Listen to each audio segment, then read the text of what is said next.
Hello everyone, my name is Amara. I'm part of the UK sales team. If you're just joining us, welcome to our virtual education day.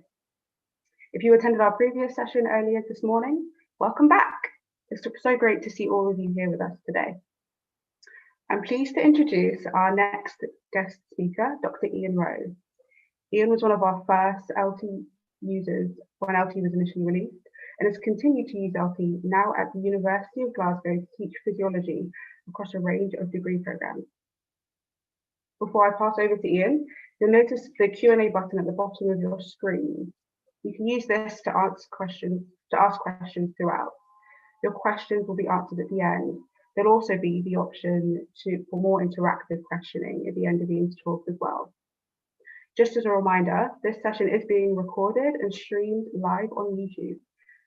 Without further ado, Iain, the stage is yours. Well, thank you very much, Amara, and good morning, everybody, and hopefully you can hear me. And thank you very much to AD Instruments for inviting me along to give this short talk. What I'm going to do is do what we're all very familiar with, hopefully by now, is going to try and share my screen and take you through some of my views on how we can be using LT and some of my experience of that under our current conditions. So I'm going to try and find the right screen to share, and off we go.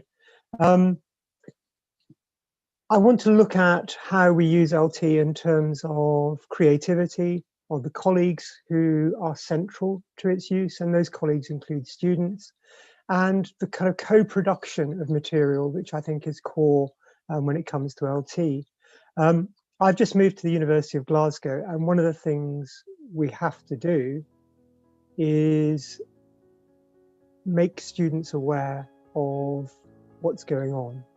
And one of the things we've done is we're trying to make them feel welcome and explain to them the problems that we have in running labs under current conditions.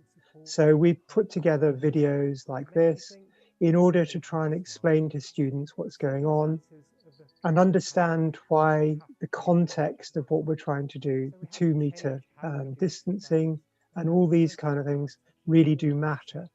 And trying to introduce them to labs, which hopefully they will eventually get into, and introduce them to the personnel and get some sense of the experience that they will get from the lab and what we can deliver through LT. And we're doing this through a collective experience, a collective response. It's not just me, it's a number of people, the technicians and GTAs. And we're actually going through the labs. We're giving people clips of what they would expect and what we would hope them to expect within teaching. Now, I have quite a lot of experience of online teaching. I also have experience of working with students as partners. So we hope that the experience we have currently and the experience we're building on will enable us to deliver material in a way that's useful to our students. Once again, we've had to be a little bit creative. We've actually had to do things rather differently. We have become not necessarily film buffs, but we have become quite creative in what we're doing. Once again, that gives you a little bit of a taste for what we're doing. Hopefully, as I say, I can take you through, the different aspects of what we're doing. But one of the things we most certainly aren't doing is being remote. Everybody has their own views of what distance is, how things should appear. One of the things we have to make sure is even if we're teaching at a distance, we're not remote in what we do. Everybody has their own definition. These are some of the different definitions people have come up with for distance. But what we don't want to be is remote. This is an example of remote. It has a personal example of remote. It's where I used to live when I was a teenager. It is the area which has the worst selling Ordnance Survey map in the UK because basically not many people go there. It is actually rather beautiful, but it is remarkably remote. What we have to try and do is make sure that that remoteness isn't what our students experience, that they don't experience a remote aspect of teaching, and similarly that the staff don't. So we can be distant and we can be at a distance, but we shouldn't be remote. And I think those are sort of some of the themes that I would like to kind of come back to. I have tons of experience of online teaching and development. We've done a number of online courses, particularly for NHS Education Scotland, where we've used LT actually to develop the online materials and deliver them to independent prescribers undertaking clinical skills training. They would do the online material, come in, work with other colleagues face to face. And one of the things which was quite nice about this work is we got recognized, the Royal Pharmaceutical Society recognized us. So I know what online teaching is like. But one of the things I think when we're doing online and when we're creating using LT is to tap into all our resources. And one of our most important resources are our students as potential creative co-producers. And I just want to highlight a couple of examples from my previous work at Robert Gordon University. And this is an example of work that a colleague, Dr. Ellen Widmer, undertook, where she was trying to change how we did our pharmacokinetics. And she got students to start storyboarding things using images, rather than just cut and paste information, try and get them to produce information. And hopefully, as you can see, produce quite remarkable images and some really quite interesting ways of dealing with pharmacokinetics. And here she is taking her own approach to distancing, thinking that perhaps this might help people keep more than 2 meters away from her. I'm not quite sure. But other ways we can tap into our students as partners and co-producers is in summer scholarships and projects. And LT actually allows us to do this. And even under the current environment, I would argue, and I'll try and persuade you, that actually we could use LT for summer scholarships and projects in the development of teaching materials, in the development of material for publication, for quality improvement. And a colleague of mine, previous colleague now, Amy Arnold, worked with actually two students from the University of Tasmania to produce learning materials that she went on to use in RGU to teach pharmacy students. But it's really important who you find as your partners. One of the things about this is you're going to have to get outside your comfort zone. One of the things that is absolutely essential if you're going to make things new and interesting and work is to get out there and have a go at removing yourself from your comfort zone. And you need colleagues and supporters to do this. And here are a couple of examples of people who've been crucial to my development. Professor Alison Strath, who is now in the Scottish Government and is interim Chief Pharmaceutical Officer in Scotland, basically making sure everybody gets their medicines. Dr. Stuart Cruikshank at RGU and Professor Derek Scott at Aberdeen University, who've been crucial in helping me develop my skills in using LT. So I think one of the things that you notice is that you really do need key teams of people in order to develop, and especially I think under current conditions, we need to make sure we're not isolated. So, okay, what about LT for lockdown and lessons now and beyond? Well, what I want to do is really say we need to stay connected, we need to collaborate, and we need to communicate. And this is an opportunity for me to do so. And it's really trying to share with you a couple of examples of where we've had a go at stuff to see whether it works. And I'll give you an example from the early days of lockdown and kind of what we're doing now, where we try and do some face-to-face, but whether we're better off considering virtual labs as a way forward. So once again, giving you a couple of the different options and a couple of different flavors of my experience anyway. So this was right at the beginning of lockdown, just as we were in the midst of teaching. We'd completed some of our lectures, some of our labs, and we went into lockdown. And I'm going to take an example from some students who were doing human nutrition and what their experience was like. I had decided in this module which I was running that their summative assessment would be a group report, and this year I was going to do it as an LT lesson. So we'd gone some way through the material. We hadn't got onto LT except to use it in the labs, and we went into lockdown. So how did we deal with it? And I think it gives us some lessons to how to approach lockdown and how to approach what happens next. So one of the great things with LT is with the idealized data or the pre-recorded data is that we were able to get the students to working as in groups and as individuals to go through the labs and look at the data. Now, this happened not to be a physiology lab, it was a psychology lab, the Stroop test. But they all completed it, they all had a go, and they all submitted, if you like, the lab. So they completed the lab online in lockdown.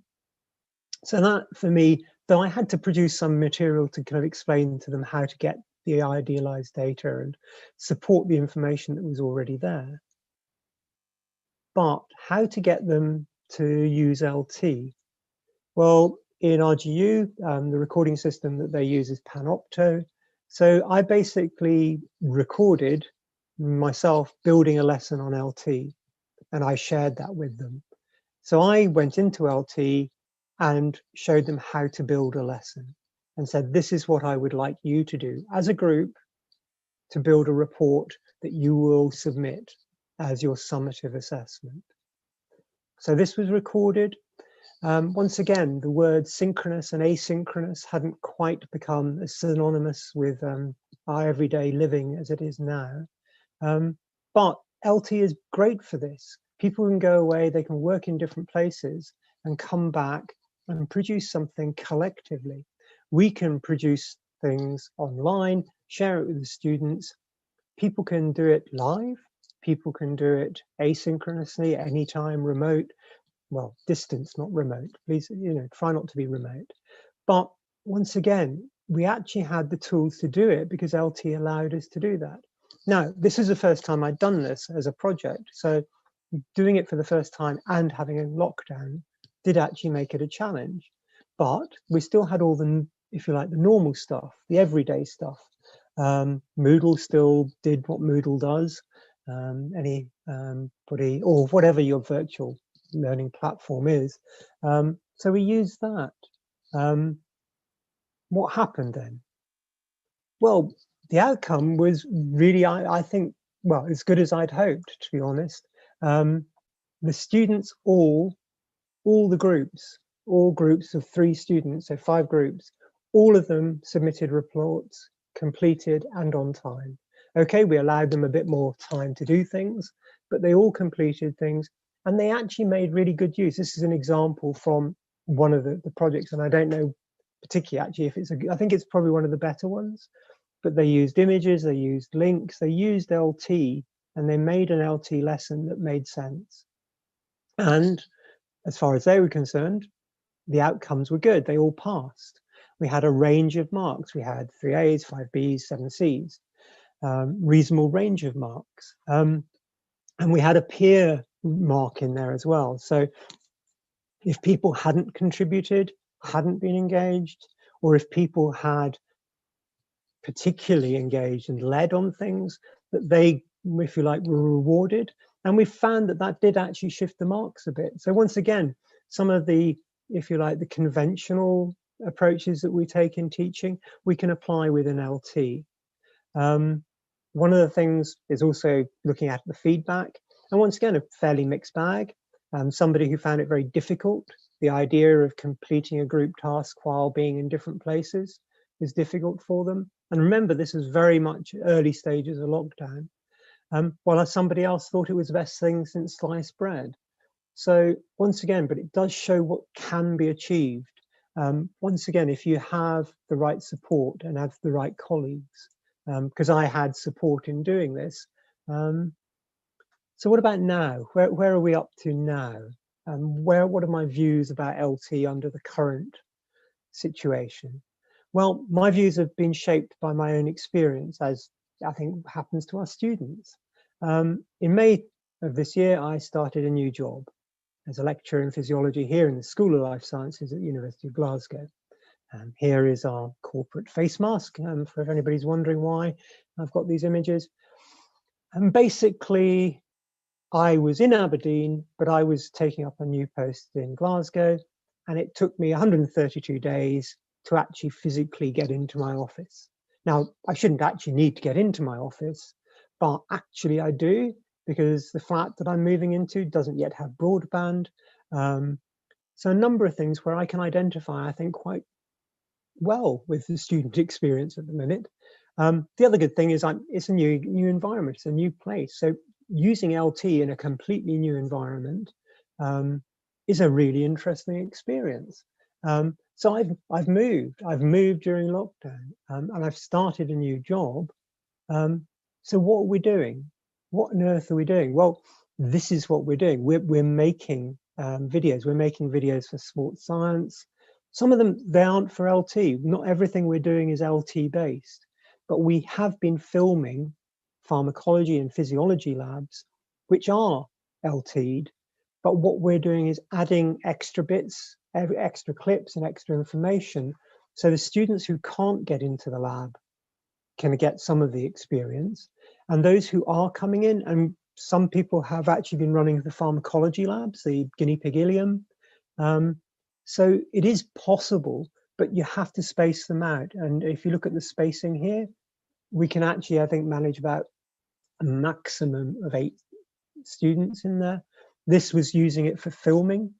So we're in effect using it as a film set and tapping into resources. This is Nigel Hutchins from our Leeds department, which is basically looking at learning and teaching materials. And he came in and did a really brilliant professional job filming us. But he's also shown us how to do things. So we've been learning. So not only have we been developing our teaching, but we have been learning, and the skills we've, if you like, we've encouraged and enhanced in each other. And as I say, we've done it in different areas. We've done it in sports science, and I can share some of these videos if you want, because we've done it across and are continuing to do it across subject areas. So we're doing lessons and labs for physiology, nursing. One of my responsibilities is physiology for nursing. And in all of this, what we're finding is that we really need to think about what we're doing. And one of the things is the planning, the design, the filming, the editing, the captioning, the modifying. And at the minute, we're trying to process map it so we can get a shared view of what we're trying to do and who does what. When are deadlines? What are deadlines? When does somebody have to deliver stuff by? When do we need to do it? And who's going to take responsibility? So one of the things we're doing is trying to come up with a process which allows us to, if you like, deliver new material for people to use LT. So this is really, quite a change. It's something that people have talked about a lot over the years, but actually to do it. And what I found is the people doing it, the people I've been working with, we are teaching and learning. We're teaching and learning from each other, and we're smiling. These people have kept me sane. This is important. LT is a platform. The people who use it and the people who we want to encourage to use it are the people who I think are so crucial to this experience. And that is something I think I really do want you to understand. And therefore, I want you to recognize who they are. And as I say, the fabulous Level 10 team, we're in the Boyd Orr building, where we teach most of the physiology, or certainly the LT-based stuff. This team has been crucial to me. And it's interesting, this is a team of technicians in charge, an apprentice, and graduate teaching assistants. Here are a group of collective rogues: Neil Russell, whose birthday was yesterday, Rob Cook, apprentice, and Michael Duncan. Neil and Michael are both GTAs and have run labs across the school for years. And they have been crucial in helping me. But the other people who've been crucial are Patricia Davidson, who's technician in charge of this lab, and our new recruit, Mary Bowers, who I knew from RGU, who's also, if you want a bespoke face mask, a work of complete genius. So these are the people who are actually doing the work. And I think it's quite an interesting observation that actually these are the people who are actually sometimes in quite precarious positions, particularly GTAs, maybe on what amounts to 0-hour contracts. These are people who are not necessarily recognized. And I think the work that the Technicians Charter or Technicians Commitment, the work that people like Derek Scott have been doing in Aberdeen, where encouraging us to make sure that the technical staff are engaged in developing and designing our labs and involved in the development and delivery of our teaching. These people I had, while I was in Aberdeen, weekly meetings with them. We had a weekly catch up about LT and about how things were going. And I think it acted as a bit of a therapy session, but also as a discussion point for how we could use LT. So I think these people are perhaps underappreciated and certainly underutilized. And if one of the things that we need to learn from this current situation is the important skills that people bring to our teaching, but also to have that recognized so that their chances of promotion and progression are reflected in the skills and the development and the sheer effort they put into this. And then the other evening, these guys were working until 12 to develop materials for people to develop and deliver later in the week. So once again, I really do think it's important that the people you have around you are essential to making this work. And certainly this has been my experience. So this is a very personal view, but this is something that really matters to me. So I think that really is all I want to cover. I know it's under 30 minutes, but it was really just trying to focus on my experience. I will happily answer questions. I want to acknowledge a couple of people or a couple of organisations, NHS Education for Scotland, who provided us with a lot of the initial funding for our work with LT in Robert Gordon. AD Instruments, who I haven't really talked about, but are partners in this and have been very early on. Mairead Fountain, who was working for AD Instruments, who now I think is Otago Polytechnic, was central to giving us insight into educational design. And it's really important that you bring in people with those different viewpoints. And most of all, you bring in these people, the students, that we can lurk around in the background and help and promote. But these are the people that really are central to this process. So, as I say, a little bit of a whistle-stop tour, but hopefully getting across some of the important points. Occasionally, I know, mounting my soapbox, but nonetheless, hopefully that's been of use to you. And I'm very happy to answer any questions people have. I haven't really looked at the chat, so I'm just going to stop sharing, and you're going to have to put up with my face now. But there you go. So there you go. A little bit of a whistle-stop tour. Thank you very much, Iain, for your very insightful talk. If you have any questions, please do feel free to put that in the question and A box at the bottom of your screens, or if you'd like to speak and ask your question verbally, please do raise your hand and we will unmute you. Thank you very much.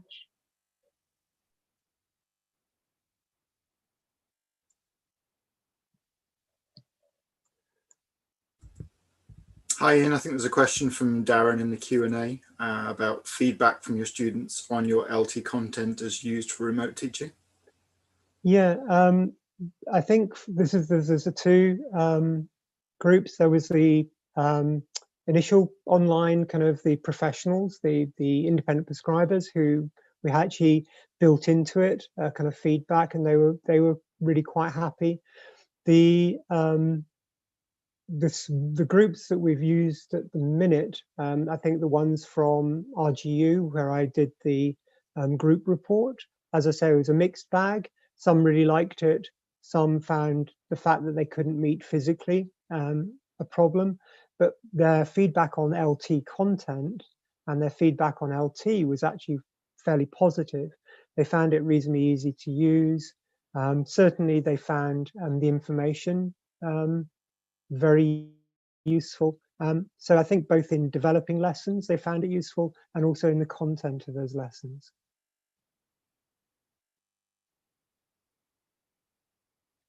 Yeah. Yeah, video editing. Give it to a professional. No. Sorry, that was John Seeley who's asking, do we have any recommendations? We do. We've now started doing a little bit ourselves. We've used kind of some freeware, free software, but we're quite happy to share that with you if you want. I can kind of send you some of the information if you want. I'm happy to share it. I mean, I'm happy for AD Instruments to share my email address if people want to directly get into contact with me. But as I say, we've been using free software for editing. As I say, we think we want to maybe move up and use something which we maybe pay for. But I think the other person, James Clark at King's, is also he's a video wizard. So he would be somebody else to ask, and he's in the kind of LT users group.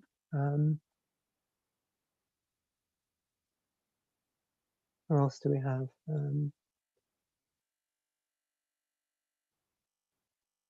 Okay, so Derek Scott's asking about training people. I think, once again, I think the common experience, we've had people who are really enthusiasts and kind of jumped in and really taken to it. What we're finding is actually more and more people are, and I have a feeling that some of the pressure of our current situation, that people are finding it actually a way of dealing with how do we deliver, if you like, real lab data.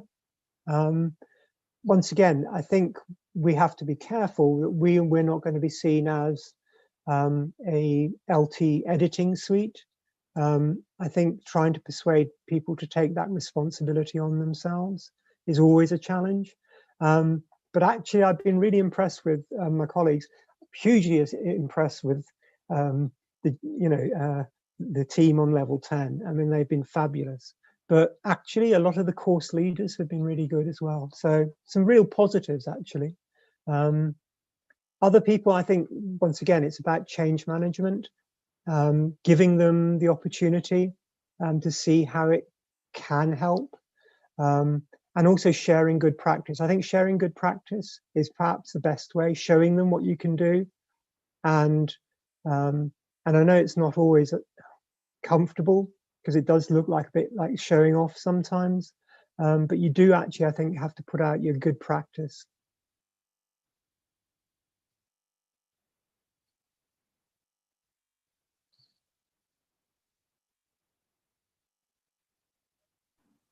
Iain, I think there's a question from Darren Brown in the chat. He's wondering if you use Panopto recordings in LT.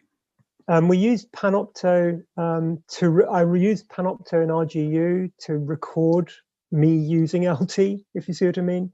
And that was because Panopto was the system which was in place.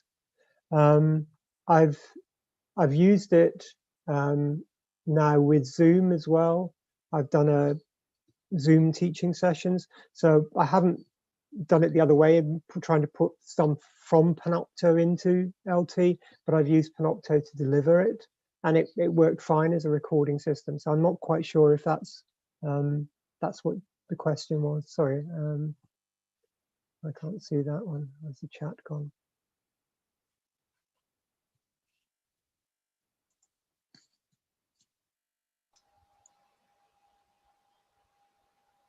Hi, Iain. I have a question for you. Hopefully I'm coming across okay. This is Amy. Yes.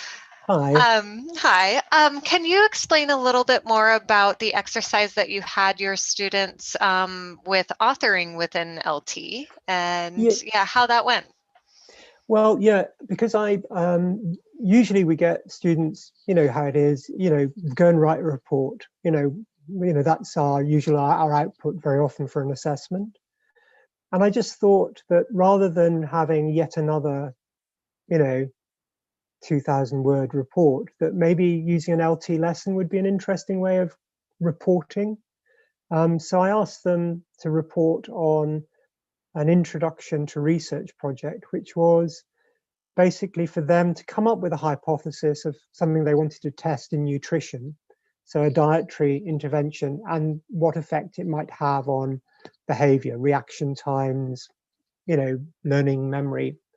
And so they went away and as a group of 3 students had to come up with a hypothesis, something they wanted to test, and describe within their lesson what they wanted to do, how they wanted to do it.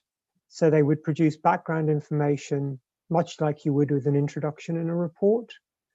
But because they could use LT, they could put in links directly to a paper, they could give background information, they could define words, they could put in images, things which normally are quite difficult.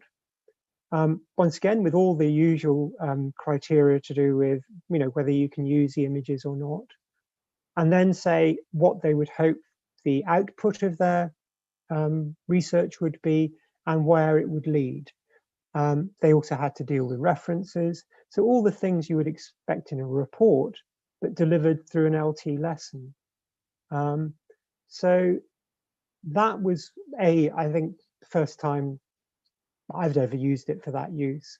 What I had to do is give them authoring rights and set them up in, if you like, little courses of their own, so that they would only see their own material. But they were able to get on and do it. And you could also see the activity, who was the most active, who had been editing it most recently. So it was really quite an interesting, a small group, it was only 15 students, but it was really quite an interesting experience. And the quality of what they came up with, I was really impressed with. And I'm not sure I would do it for a huge class, but it's certainly a way forward, I think, for tapping into a more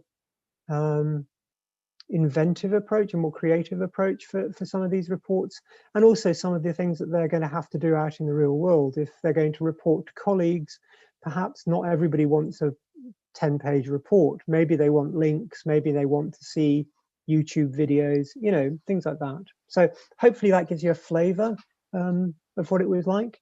Yeah. No, that's great. Thank you. And I really like how you've included that real world aspect, as you mentioned. Yeah, you don't necessarily need that 20-page report in front of you if you're trying to get the concept across. Yeah, can I have 1 page of A4, please? And but I think they appreciated that, and actually they didn't go overboard on the images and the figures. They were actually really quite kind of focused. And yeah, I'd say I wouldn't like to try it with a big group because of just actually how you'd have to organize it in LT. But certainly as a first, and also dealing with the asynchronous, that they therefore as a group, they can work at it at whatever time suits them. Yeah.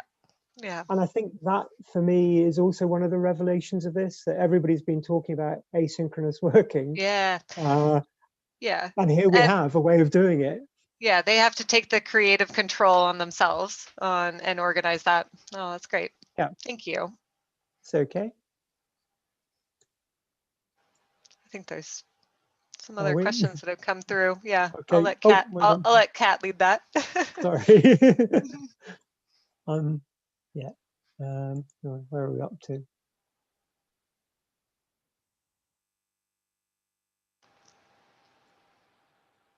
Yeah. So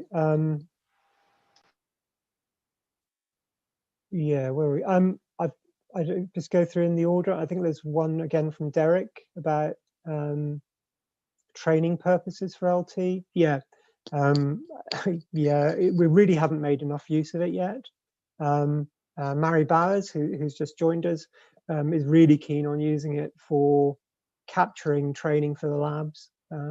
So you can use it for all sorts of purposes, and I think the training purposes is a really good use. And I think the kind of material you can, and also you can see how people interact with it. So yeah, I would go for that, definitely. John was asking about larger classes. Yeah, I think with group working, it's always an issue.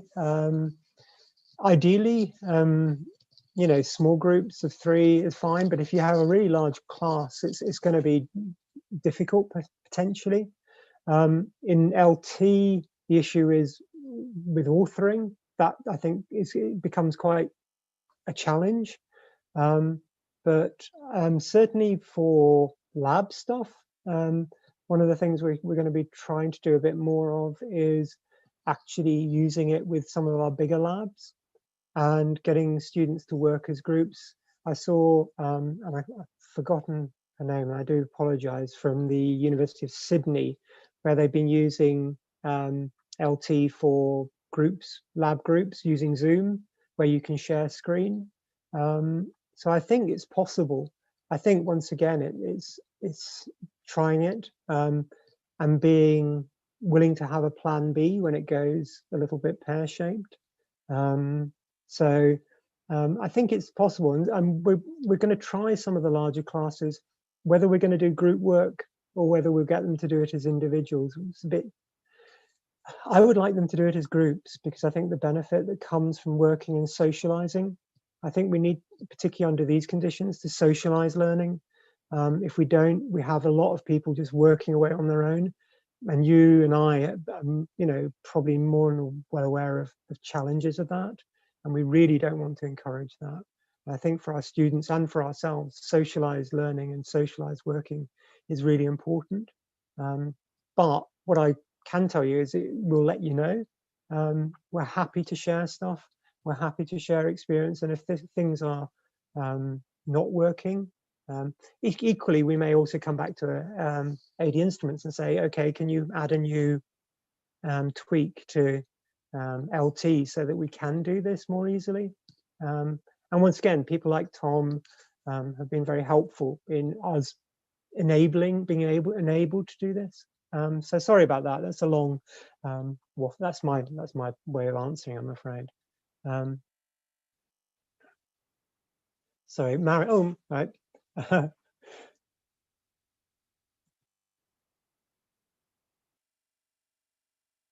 Yeah, I think interaction is interesting on LT because you can build in the questions, so you can get a certain amount of response. So you can kind of encourage students to engage by doing questions and providing feedback. What we have done in the past with the CPD is kind of have questions for your tutor. So kind of the things you might want to ask, and that might be, a way of building a rapport. I think the social interaction, trying to get them to work as groups, is probably the best way. So you make it less virtual and more social. But I think those are the struggles we've got at the minute.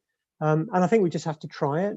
And I think, as you know, the best way is to come up with a plan, see if we can deliver it, and hopefully engage our students, but also ask for feedback. I think somebody earlier asked about feedback. I think we need to build in our feedback so it's not at the end of the semester or the end of the year. We really need to make sure that feedback at the minute is really quite lively and quite immediate. Certainly some of the tutorial groups I've been running, I think it's possible that we could use those kind of tutorial sessions, kind of post-lab sessions, which maybe have groups of 15, that then we could get that interaction. But I think a lot of students have they see the black screen of Zoom and, they go, well, I'm in my pajamas. Why on earth do I want to interact? So once again, I think there's some challenges. And I think if we share best practice, once again, if we share what works, we're maybe in with a shout.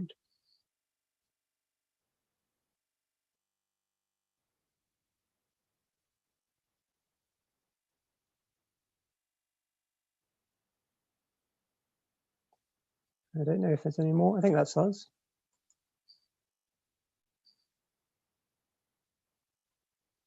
I'm sorry if I've missed any. Yeah.